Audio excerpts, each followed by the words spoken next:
Rambabu బండిదా comedy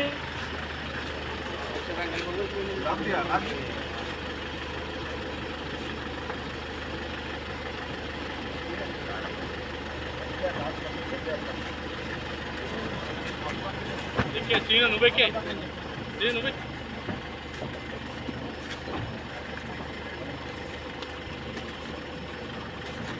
ఉదయం వంశీ గారిని Kankipadu police స్టేషన్కి హనుమాన్ జంక్షన్లో ఉన్నటువంటి కేసు రీత్యా ఇక్కడికి విచారణ కోసం కస్టోడియల్ విచారణ కోసం కంకిపాడు తీసుకొచ్చారని చెప్పి అందరికీ తెలిసిన విషయమే. మరి రాత్రి నుంచి శ్వాస అందక ఇబ్బంది పడుతుంటే హాస్పిటల్ తీసుకొచ్చారని టీవీల్లో చూసి, టీవీలో అన్నింటిలో కూడా వంశీకి అస్వస్థతగా ఉంది, కంకిపాడు హాస్పిటల్కి షిఫ్ట్ చేశారు పోలీస్ స్టేషన్కి అని చెప్పి టీవీలో వస్తుంది. అందరం పరిగెత్తుకుని వచ్చాం. డాక్టర్లను అడిగితే వైద్యం చేస్తున్నామండి, ప్రస్తుతానికి ఆక్సిజన్ అవన్నీ ఏర్పాటు చేసాం, కొద్దిగా స్టేబుల్ అవుతుంది, అంత సీరియస్ అయితే మేమే రిఫర్ చేస్తాం కదండి, లేదు ప్రస్తుతానికి అంటే ఒక వామిటింగ్ కూడా అయింది. అది పోలీస్ స్టేషన్లోనే వామిటింగ్ ఎందుకు అయి ఉంటుంది, వామిటింగ్ ఎందుకు అయింది అంటే రకరకాల కారణం ఇన్వెస్టిగేషన్ చేయకుండా నేను చెప్పలేను కదండి, టెస్టులు చేయాలి, చూస్తున్నామని. ఒకవేళ అంటే రకరకాల కారణాలతో అంటే కడుపులో ఇబ్బంది అయినా లేదా బ్రెయిన్కి ఆక్సిజన్ తక్కువ అందినా వామిటింగ్ వస్తుంది, లంగ్స్లో కంజెషన్ ఉన్నా వస్తుంది, రకరకాల కారణాలు ఉంటాయి. ఏదన్నా నేను పొద్దున్నకల్లా ఇన్వెస్టిగేషన్ చేసి కానీ చెప్పలేము కారణం ఏంటి అనేది. ప్రస్తుతానికైతే ఆక్సిజన్ అయి పెట్టి ఇంజెక్షన్స్ అవన్నీ చేశాను, సెలైన్ పెట్టాను అని చెప్పారు.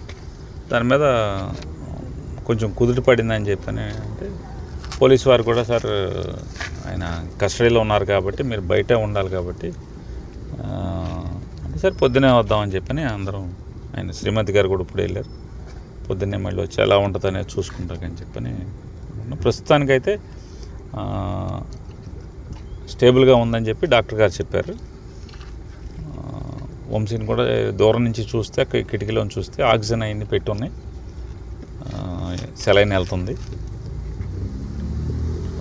బాగుండాలని కోరుకుని. అట్లాగే ప్రభుత్వం వారిని కూడా, ఎవరైతే ప్రభుత్వాన్ని నడిపే వాళ్ళని కూడా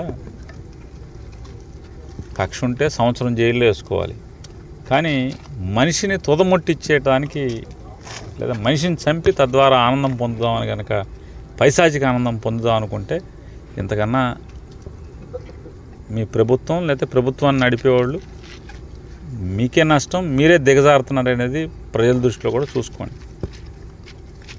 అంటే కేసు మీద కేసు, కేసు మీద కేసు, కేసు మీద కేసు, తప్పుడు కేసులు కొత్తగా తయారు చేసి మామూలు ఇంట్లో గబాలను అనుకోకుండా చుట్టాలు వస్తే అప్పుడప్పుడు అన్నీ తెచ్చి ఉప్మా వండినట్టుగా తప్పుడు కేసులు, మనం ఉప్మా వండినంత సులువుగా తప్పుడు కేసులు ఎఫ్ఐఆర్లు సృష్టించి కేసుల మీద కేసులు పెడుతున్నారు.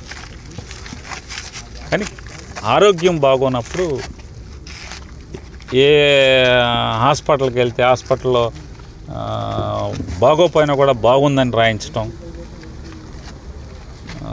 ఇట్లా కస్టోడియల్ విచారణ అని పేరుతో ఈ రకంగా ఇట్లా చేయటం ఏముంది. కస్టోడియల్ విచారణ 2000 అప్పుడు తెలుగుదేశం ప్రభుత్వంలో తప్పు చేశాడంట, అప్పుడేమో సమ్మగా ఉంది చంద్రబాబు నాయుడికి లోకేష్కి, ఇప్పుడేమో దాని మీద పగలు తీసేయాలన్నారు. ఏది పాత చంద్రబాబు నాయుడు ప్రభుత్వంలో తప్పులు చేశాడంట, ఇప్పుడు పగలు తీస్తారంట, అప్పుడేమో సమ్మగా ఉంది మా ఆళేపు ఉంటే.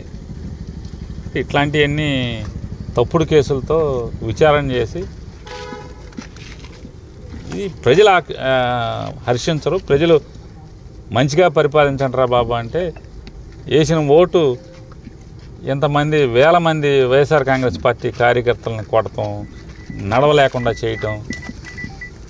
ఏంది పోలీ ఎవడు కొట్టమంటే ఆడు కొట్టే స్థితికి వచ్చి తెచ్చారు మీరు. రేపైనా ఇట్టాగా ఉంటుంది అంటే జిల్లా హాస్పిటల్ బెటర్. అంటే రేపు డాక్టర్ గారు కూడా రేపు కండిషన్స్ ఇన్వెస్టిగేషన్ చేసి ఆ రోజు అంటే రేపు ఉదయానికి ఆరోగ్య పరిస్థితిని బట్టి ఏం చేయాలి. ముందైతే ఇబ్బందికర పరిస్థితి నుంచి నిలబెట్టామని చెప్పి డాక్టర్ గారు చెప్పారు. సో వైద్యాధికారులకు థ్యాంక్స్ చెప్తూ, అట్లాగే ప్రభుత్వాన్ని కూడా ఈ రకంగా ఆరోగ్యం పాడైపోయి చంపేసేదానికి ప్రయత్నం చేయటం కూడా ఇది పద్ధతి కాదు మీకు అని చెప్పిన కూడా ఎవరైతే ప్రభుత్వం నడిపి ఇవన్నీ చోద్యం చూస్తూ ఈ ఉప్మా వండినంత సులువుగా తప్పుడు కేసులు కట్టించే పనిలో ఉన్నారో వాళ్ళకి చెప్తున్నాం. కేసులు కట్టుకోవటం వేరు, ఆరోగ్యం బాగున్నప్పుడు కనీసం హాస్పిటల్కి తీసుకెళ్లే పరిస్థితులన్నా ఉండాలనేది మా డిమాండ్.